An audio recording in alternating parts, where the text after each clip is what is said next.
And then add on top of that, if you go to the workplace and you're stuck in a role where you can't get higher than the person before you, and then there's always naturally things like workplace bullying, la la la la la. Workplace bullying. No, in general. Okay. And in every country. So I think in Japan it might feel more intense because there's a hierarchy of, you know, that someone is definitely above you. You can't give back chat to someone who's older than you. But is it about how old they are, or is it about how long they've been in the company?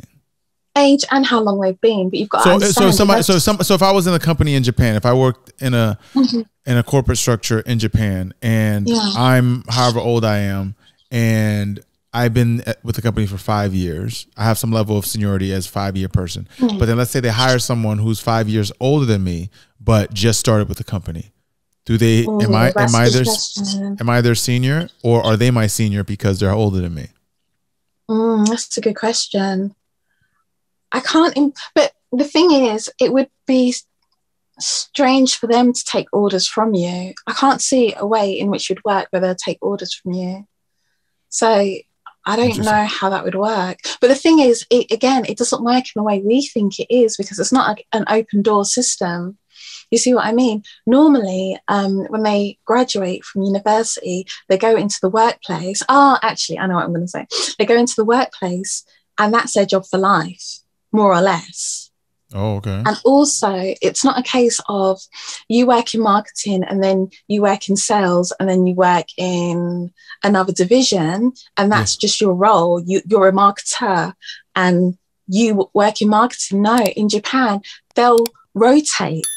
Yeah. So people will be on, so people have a little bit of this, a little bit of that, a little bit of this, a little bit of that. So there's no way for you to actually be someone who's older than you. And more experience. No, because they've all had a little bit, because remember, you're not really dibbling and dabbling into 2 different jobs. Yeah. If you have more than 3 jobs on your resume, you're a bit strange. Yeah. Okay. It's more like a job for life. Again, everything's changing and it's not necessarily like this totally. But when you go to a job, it tends to be more of a job for life, especially if you're working for a big famous organization. Okay. But what does that mean for women? What does that mean for women though? Oh, so for women, it's very hard because if I'm honest, there's a thing called the OL, and the OL is the office lady, and it's the woman that's expected to be in the office until she gets married. Really? So, and this is, again, not everyone and not every situation. There's many successful and diverse and women. So I don't want to put any woman down and say, you know, a woman in Japan can't achieve and women in Japan haven't achieved amazing things. But there is this OL, office lady, and then she goes and she gets married and then she becomes the housewife. And then to get into the office after that is very, very difficult. And then when you look at childcare also, a lot of the childcare depends on the mother being there. Like there's lots of events and there's lots of sports events and it's very much, and you know, like on certain days the kindergarten will just close. Do you see what I mean? So it makes it even harder for a woman to be in the workplace, because where are you getting the support for looking after the kids? Now there are after school and there are long-term kindergartens, but even they are difficult to get into. So there's also this problem of being able to get into a kindergarten and being able to get into a long-term kindergarten. So finally, what I'm trying to say is it's very hard for a woman who's a full-time worker to work in the system, because there's nothing that's really pulling you and saying, come, we want you. There's more factors pushing you and saying it's, you know? I've heard, when I was in Japan, I spoke to this woman who basically told me that once a woman in the workplace, who will often meet her husband in the workplace, I was told, right? Yeah. Once she gets married, it's considered embarrassing or disrespectful to the husband if she does go back to work. It's the implication that he's not able to take care of the family and she's now still working. So what was the point of her getting married? Like that was the perspective of a woman who lived in Japan, who was Japanese. That's what she told me. Do you feel like that's the same thing? I think it's the same thing, because unless you've got a profession, like you're in the media or you're in something kind of edgy, it's like, why would you carry on working?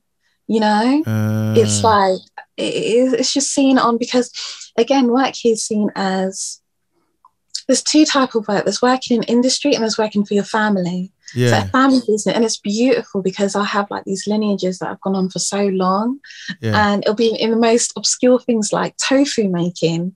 And like there was this guy who wanted to be an accountant, but his family made tofu, so he had to get up early at 9 o'clock, no, not 9 o'clock in the morning, like 3 o'clock in the morning, and make tofu. And tofu, you got to put your hands in there and the water and everything. Yeah. But because it was a lineage, so if there's a family business, then that's a family business, but everyone else looks at working in a corporation, it's because you need money, basically. Let's keep it real. So that's why I can see why people would look at it like you don't have enough money, because here there's still, like I said before, it's still normal to be a homemaker, very, very normal. Yeah. You know, and it's more, it's not the right grammar, more unnormal. It's seen as less normal to work.